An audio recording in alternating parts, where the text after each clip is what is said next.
இந்த வீடியோ வந்து நம்மளோட அந்த யூபி டாப்பரோட வீடியோஸ் பார்த்து எனக்கு சென்ட் பண்ணாங்க. என்னன்னா ப்ரோ ஒரே நிமிஷம் இந்த வீடியோஸோட கமெண்ட்ஸ் போய் பாருங்க அப்படின்னாங்க. சரி, எனக்கு ஆப்வியஸாக அதில் என்ன இருக்க போகுதுன்னு எனக்கு தெரிஞ்சிருச்சு. இருந்தாலும் போய் பார்த்தேன். ப்ராமிஸாக சொல்கிறேன், எனக்குலாம் பயமாக இருக்குது. உண்மையாக சொல்கிறேன், எனக்கு இந்த மாதிரி ஒரு குழந்தை பிறந்ததுன்னா இவனுங்கெல்லாம் சத்தியமாக கொன்றுவானுங்கன்னு நினைக்கிறேன். இந்த சொசைட்டியில் அவ்வளோ இன்செக்யூரிட்டியாக ஃபீல் பண்ண வச்சிருவாங்களோன்ற ஒரு பயம் வந்து எனக்கு மட்டும் கிடையாது. இது அவங்கவுங்களுக்கு நடக்கும் போது தான் வந்து தெரியும். ஏதோ கருமத்தெல்லாம் நார்மலைஸ் பண்ணுறீங்களே நீங்கள், இந்த மாதிரி விஷயத்தெல்லாம் நார்மலைஸ் பண்ணுறதுல தப்பே கிடையாது. இந்த கமெண்ட் பண்ணிருக்க மூஞ்சிங்களெல்லாம் போய் பாருங்களேன். ஒரு நிமிஷம் ஃபுல்லாக வடக்கணுங்க. ஏன் மூஞ்சி தூத்துல ஓட்ட மாதிரி வச்சிருக்க?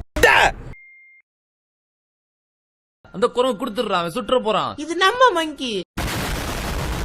இதுங்க இவங்களை கலாயுது. அவங்க நினைச்சாங்கன்னா அது அழகா கியூர் பண்ண முடியும். அது அவ்வளோ பெரிய விஷயம்லாம் கிடையவே கிடையாது. ஆனா உன் மனசுல இருக்க அழுக்க உன்னால போக்க முடியுமா? ஃபர்ஸ்ட் ஆஃப் ஆல் வாய்ப்பே கிடையாது. உங்க வீட்டுல ஒரு அம்மா இருக்கு, தங்கச்சி இருக்கு. அவங்களுக்கு யாருக்குனாவது இந்த மாதிரி நடந்திருந்தா ஐயோ அம்மான்னு கதறுவல. அந்த டைம்ல தான் உனக்கு புரியும். சில பேரோட கஷ்டம் நம்ம எவ்வளவு சொன்னாலும் அது வந்து தெரியாது. அவங்களுக்கு அது நடக்கும் போது தான் அந்த விஷயம் வந்து புரியும்ட்டு. உன் அம்மானா உனக்கு அம்மா, மத்தவங்க அம்மாலாம் சும்மா அடங்க அம்மா. எனக்கு போன டைம் நான் இந்த வீடியோ பண்ணும்போது கூட ஒரு கமெண்ட் பண்ணாங்க, ப்ரோ இவங்கெல்லாம் சொன்னா திருந்த மாட்டாங்க ப்ரோ, நீங்க வேஸ்ட் ஆஃப் டைம் இதை பத்தி பேசுறதுன்னாங்க. 10, 15, 100, 1000 வீடியோ கூட போடுவேன் இதை பத்தி.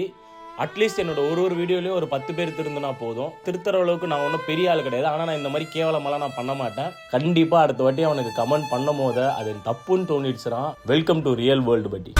விதவிதமான பொய்களை வைத்து புரட்டும் உலகமடா தம்பி, தெரிந்து நடந்து கொள்ளடா, இதயம் இருந்த மருந்து சொல்லடா.